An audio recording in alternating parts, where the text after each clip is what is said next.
দেশের বাইরে তো কি হয়েছে, জামাই ষষ্ঠী পালন হবে না তাই বলে? যতই দূরত্বে থাকি না কেন, মা বাবার আশীর্বাদ তো সবসময় সাথেই থাকে। তাই মায়ের আদেশে এবার জামাই ষষ্ঠীতে খাওয়া দাওয়ানোর দায়িত্বটা না হয় আমিই নিলাম। সুখ দুঃখ ভাগাভাগির সাথে এই স্পেশাল দিনগুলো যদি সেলিব্রেট করা যায় তাহলে মন্দ হয় না।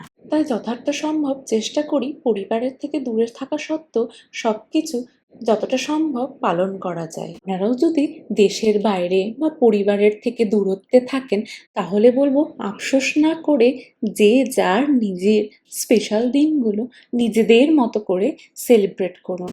আজকের মেনুতে রয়েছে পুঁই শাকের চচ্চড়ি, আলু ফুলকপি দিয়ে কাতলা মাছের ঝোল, শুক্তো আর চিকেন কষা।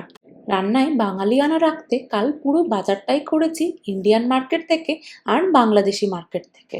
বাঙালি বাংলা ভাষায় যেমন স্বাচ্ছন্দ্য বোধ করে, সেরকমই বাঙালি খাওয়ারেও আমরা সেই স্বাচ্ছন্দ্যটা খুঁজে পাই যেন। জামাই ষষ্ঠীর স্পেশাল খাওয়া দাওয়া, তাই জামাইয়ের পছন্দই মেনু সিলেক্ট করে নিয়েছি। তা যেমনই হোক না কেন খেতে, তবে যাই হোক না কেন মালদার আমটা বড্ড মিস করছি।